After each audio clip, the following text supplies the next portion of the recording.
அர் ரஹ்மான் அளவில்லா அருளாளன், அர் ரஹீம் நிகரில்லா அன்புடையவன். ரஹ்மான் என்றாலும் இரக்கம் தான், ரஹீம் என்றாலும் இரக்கம் தான். அப்ப ரெண்டுக்கும் என்ன வித்தியாசம்? ரஹ்மான் என்றா உலகத்துல அல்லாஹ் இல்ல என்று சொல்றவனுக்கும் அவன் சாப்பாடு கொடுப்பான். உலகத்துல அல்லாஹ் பொய் என்று சொல்றவனுக்கும் அவன் பென்ஸ்டார் கொடுப்பான். உலகத்துல அல்லாஹ்வை விட்டுட்டு வேற வேற தெய்வங்களை வணங்குறவனையும் அவன் வாழ வைப்பான். ஆனா ரஹீமண்டா கியாமத்துடைய நாளையில நல்லடியார்களுக்கு மாத்திரம் இரக்கம் காட்டுவான். அதான் ரஹ்மானுக்கும் ரஹீமுக்கும் வித்தியாசம். ரஹ்மான் என்றா எல்லாருக்கும் இரக்கம், எல்லாருக்கும் இரக்கம். ஸல்லல்லாஹு அலைஹி வஸல்லம் சொன்னாங்க, முஸ்லிம்ல வருது, இன்னலில்லாஹி மிஅத ரஹ்மா, அல்லாஹ்வுக்கு 100 ரஹ்மத் இருக்குதான். எத்தனை ரஹ்மத்து? 100 ரஹ்மத்து.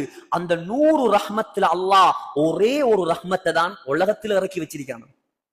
அந்த ஒரு ரஹ்மத்தை வச்சுதான் உம்மா நம்மோட இறக்கமா இருக்கிறது, வாப்பா இறக்கமா இருக்கிறது, நம்முடைய நண்பர்கள் இறக்கமா இருக்கிறது, மனைவியோட இறக்கமா இருக்கிறது, மிருகங்கள் குட்டிகளோட இறக்கமா இருக்கிறது. சொன்னாங்க ஸல்லல்லாஹு அலைஹி வஸல்லம், அல்லாஹ்வுடைய ஒரு ரஹ்மத்துடைய பரக்கத்தான் முழு உலகமே இரக்கம் காட்டுவது. 99 ரஹ்மத் அல்லாஹ் வச்சிருக்கிறானாம். யாருக்கு? சொர்க்கவாசிகளுக்கு இரக்கம் காட்டுவதுக்கு. அப்ப எப்படி நடந்து கொள்வான் அல்லாஹ்? இந்த உலகத்துல இவ்வளவு மாற்றம் செஞ்சு எத்தனையோ வருஷத்துடைய தொழுகையை வீணாக்கி அமளிபாதத்துகளை வீணாக்கி எங்களை இவ்வளவு இறக்கமா வாழ வைக்கிறான் என்றா அவனுக்கு வழிபட்டு நாங்க அந்த சொர்க்கத்துக்கு போயிருந்தா 99 ரஹ்மத்தை வச்சு எங்களோட எவ்வளவு அன்பாக நடப்பேன். அல்லாஹ் அந்த பாக்கியத்தை எனக்கும் உங்களுக்கும் தருவானாக.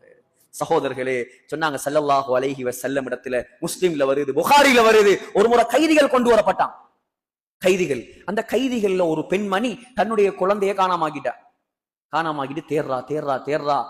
கடைசியில புள்ள கிடைச்சிட்டு, கிடைச்சதோட அந்த புள்ளைய அப்படியே தூக்கி அள்ளி முத்தம் கொடுத்து அப்படியே பால் கொடுக்க ஆரம்பிக்கிறார்.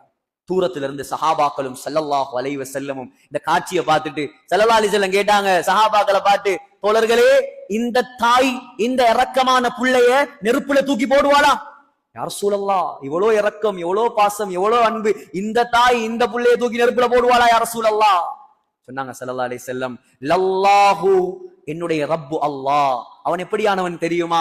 அர்ஹமு பி இபாதிஹி மின் ஹாதிஹி பி வலதிஹா, இந்த தாய் இந்த பிள்ளையோட எவ்வளவு அன்பு வைத்திருக்கிறாளோ இதை விட அல்லாஹ் என்னோடும் உங்களோடும் இரக்கம் வைத்திருக்கிறார். அவன்தான் ரஹ்மான், அவன்தான் ரஹ்மான். குர்ஆன்ல ரஹ்மான் என்ற வார்த்தையை மாத்திரம் அல்லாஹ் 57 இடங்கள்ல பாவித்திருக்கிறார். அர் ரஹ்மானுர் ரஹீம் என்ற வார்த்தையை அல்லாஹ் 6 இடங்கள்ல பாவித்திருக்கிறான். ஏன்?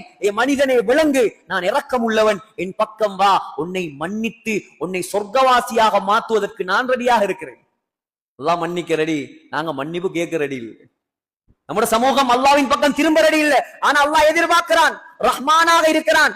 எது வரைக்கும் ரஹ்மானா இருப்பான் தெரியுமா? தொண்டக்குழிக்கு ரூஹு வரும் வரைக்கும் தான் ரஹ்மானா இருப்பான். தொண்டக்குழிக்கு ரூஹு வந்துட்டுண்டா அவன் ரஹீமா மாறிடுவான். நல்லவனாக இருந்தா மட்டும்தான் இரக்கம் காட்டுவான். அதுக்கு பின்னால மன்னிப்புக்கு அவனிடம் இடம் கிடையாது.